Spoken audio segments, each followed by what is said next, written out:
Hey crypto traders, checking in on the space. We are well above our recent lows, over a 50% retracement from the all-time high to where we bottomed out at 43,000. Is this our weekly high or low being set? It's surely looking more and more like it the further we go up. Where can we look for bull entries? I know there's a lot of people still on the sidelines who did not get in on the initial move up and may be looking for those entries. I'll show where I made a recent entry and what I'm looking to do to add to those positions in the near-term future. So first things first, I know most of you don't need convincing at this point, but the S&P 500 and Bitcoin with significant correlations today yet again. The correlations are most significant when the market opens at 9:30 a.m. and when there is fear. If we see weakness at the open, Bitcoin is generally responding to it. So here's Bitcoin. After being all bull all morning, huge move up off of our 12-hour higher lows, which we'll look at in just a second. We topped out at 8 a.m. We then dropped down and found our bottom initially at 10:15 and then one more lower low until 10:45. Here is SPY, 8 a.m. This is the market reacting to some economic data. We had some jobs numbers come out. I don't know if it was jobs numbers, ADP, I forget exactly what it was. Doesn't matter, fundamental data. So topped out at 8 a.m. We dropped down. The low of the day was hit at 10:15. We then held a higher low at 10:45. So again, very similar. The low for Bitcoin was 10:15, then one quick lower low, then the bounce got going. They bounced in unison. Look at where Bitcoin topped out, 11:25, 11:30 initially. Look at where SPY topped out, 11:30. That was the high of the bounce. We can see little instances where Bitcoin is showing us a bit more strength. So we can say that it is a bullish correlation, but without a doubt, it is being impacted. The high at 8 a.m., the low within 30 minutes of each other, the top of the bounce at the same time. And when did our higher lows form here? For Bitcoin, it was 12:30, and for SPY, 1:10, a little bit later. And again, we found a bottom at 12:30, it just took one more little lower low. So there are small differences, but again, if you are day trading crypto, you have to watch the broader market because there are very significant clues that we can gather from it. So Bitcoin, significant bounce at this point in time. Let's measure the retracement using our fib tool. All-time high, low of the pullback. How much have we bounced? If we bounce less than 382 retracement, a bear flag remains the most likely scenario. If we bounce 50% and beyond, an equilibrium becomes the most likely scenario. So here we are bouncing about 63%. Which is great for the bulls because what does that mean? We have lots of space whenever this bounce tops out to scout a daily high or low, anything above 43,000. That is what patient bulls are waiting for at this point. Daily consolidation. We have bounced from 43 to essentially 53. That is what? 14% bounce from the lows at this point? No, way more than that. 22% bounce. So rather than chasing up at these levels, there were a couple entry opportunities, shorter term time frames. Again, back to our last video, it was the 4-hour falling wedge that broke bullish. It is perfectly understandable to miss that move. Aggressive bulls got it. Aggressive bulls that were entering on the weakness because there was no 4-hour higher low entry opportunity for that $7,000 move. That being said, look at the 12-hour. We had a bull flag. That was an entry opportunity. 12-hour bull flag confirmed overnight. That is where I made an entry for beginning to initiate positions because I talked in the last video about how I missed the bounce over the weekend as I was busy and not on the computer as much. So I patiently waited for a 12-hour higher low.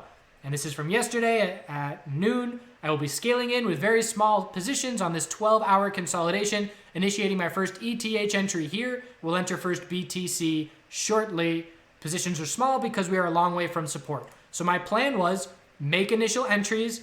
My entry in Bitcoin was 47.6 for initial entry. I would have entered another one at 46 and another one at 45. And then I would have used the low as my stop. That's why I have small positions because that's a lot of percentage space to drop down towards that low. That being said, even being small positions, the 10% plus bull move to the upside now has them very comfortably profitable. My Ethereum entry was $14.99. Yeah. So 14.99, and again, 12-hour trend change. So I am comfortably in my initiated swing positions, and I am playing with the assumption that our weekly higher lows have been set. If the lows at this point break from here, that's a red flag for me. So I'm playing off those levels. I will add to these positions, but not until the daily top has been set. I'm watching the pattern of a higher low every day the last 3 days. When that pattern is lost, I will then patiently wait for a daily higher low. Maybe I'm watching first hourly oversold conditions. Why did I enter Bitcoin and Ethereum when I did during that 12-hour consolidation? The 5 and the 15-minute RSI were really beat up and they were oversold. So I know that there's likely short-term relief coming in that scenario. So comfortable making my entries based off of that. And on daily consolidation, I'll probably watch for the potential of hourly oversold conditions to be looking at adding to those positions. And it'll be much more comfortable adding to positions already profitable versus adding into weakness. And as far as the short term goes, bulls in control all overnight. SPY marked the top. Now we're looking for an hourly lower high. Anything under 52.66, 52.6, that's the most likely scenario. If we lose the hourly uptrend and confirm an hourly downtrend, we zoom out and we scout a 4-hour higher low, tons of space, anything above 47,000. So we're playing the zoom out game. When we lose the 4-hour uptrend, our daily consolidation is very likely underway, and that's when I start to get ready to be scouting for an entry. So otherwise, I just sit tight and patiently wait and patiently watch. Best case scenario for the bulls, whenever this move tops out, set a daily higher low, confirm the daily trend change, because if we confirm a daily trend change, let's just assume that this is the top of our move. We certainly can't say that at this point because bulls still have an hourly uptrend. But if 52.6 were our top, and if we confirm a daily trend change, we're going to be less than 10% from the all-time high on that move. And the weekly would be a bull flag if that is our higher low. Dominance chart, still nothing going on, just sideways. No information. Have to look at individual Bitcoin pairing charts for any information. ETH USD, 12-hour trend change, daily time frame, same thing. Anything under, this is the kind of scenario where I look for an equilibrium.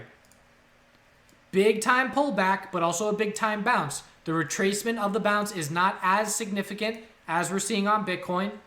Hasn't gotten to 50% just yet, just under it. But this is the setup where I scout an equilibrium as the most likely scenario. So when we lose the 4-hour uptrend, our daily lower high is likely set, and we then scout a daily higher low, anything above 1292. One thing to take into consideration, we are still not confident in the broader market right now. I talked about the correlation.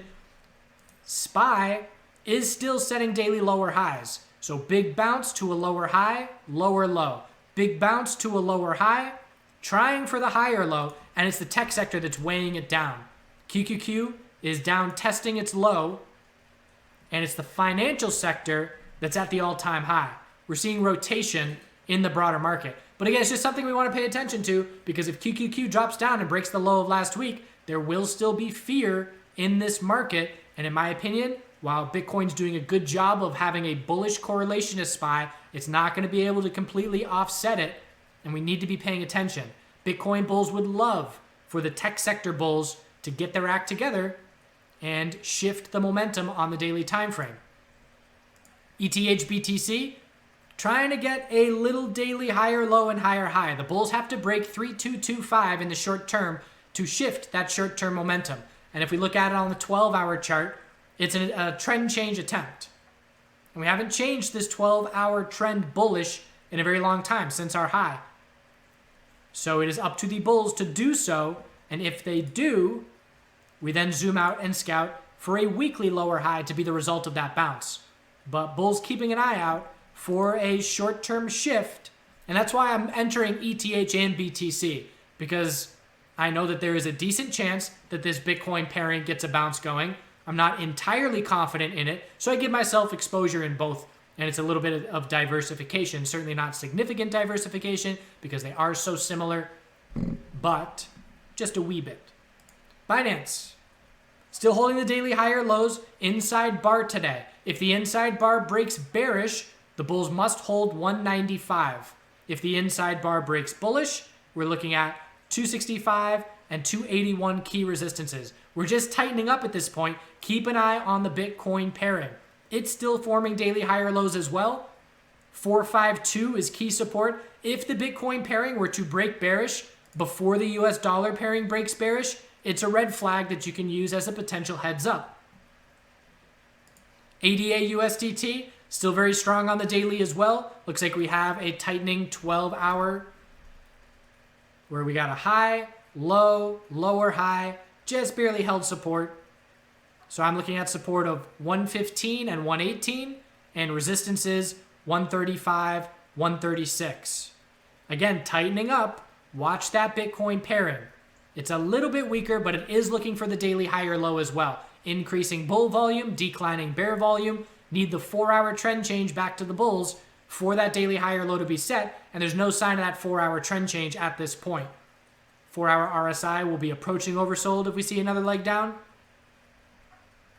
But it's worth watching ADA BTC because we are looking for a daily higher low on this pattern, and if we get it, then the US dollar pairing is certainly positioned well if the Bitcoin pairing were to see some bounce.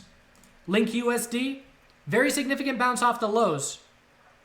Anything, and on the chart like this, I just condense it to the 2-day chart. Never mind. Not as clear as I would like.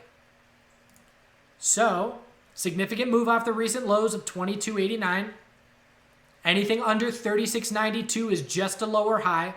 And then from there, if we fail to break the all-time high, the bulls will be looking to buy daily higher lows. Anything above 22.89. Lots of space.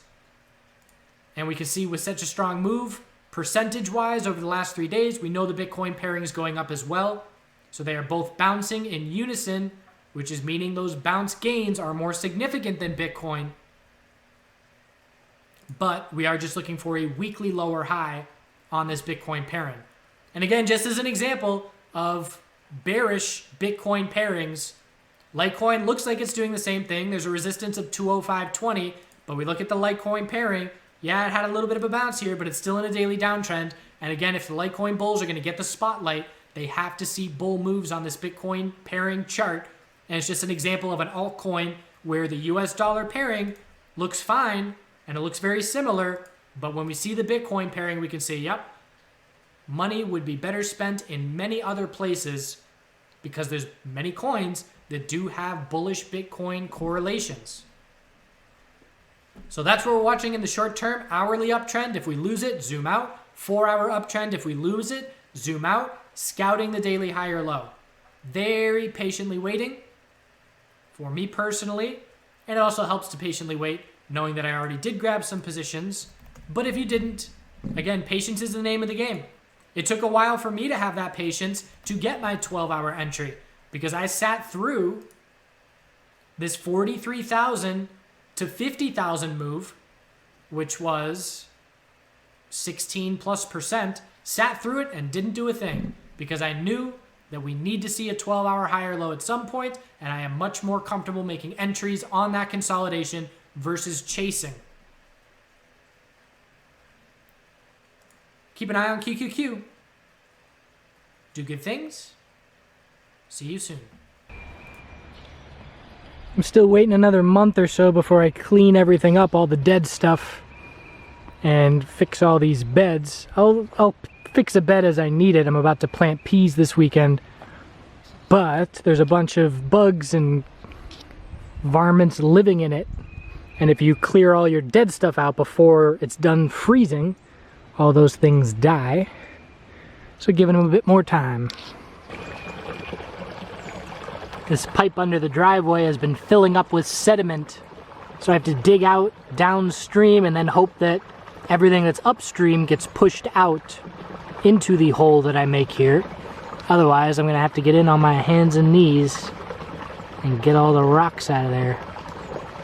Because when it rains, this water picks up real quick. There's still high nitrogen levels here in the pond, so all the decaying leaves at the bottom have the greenish tint of algae growth on them, and that's making the water appear greenish. So definitely gonna have to keep an eye on that all this year, but not wanting to put lime and other chemicals in and try and mess with it. Mom and Dad Goose were here, as you can see. We'll see if they stick around. Other than that, the first few frogs over the past couple days have started croaking, and we're slowly transitioning to spring. All the garlic looking good through the winter. And I'm going to clear this bed out today and plant peas there and have the peas trellis up on the fence here where the beans were last year. Got to get a big load of mulch and mulch this whole thing over again. Otherwise it's just going to be constantly battling all these little sprouts because I let everything go to seed last year. So there's a lot of seeds waiting to be born in this mulch. Turkey tail.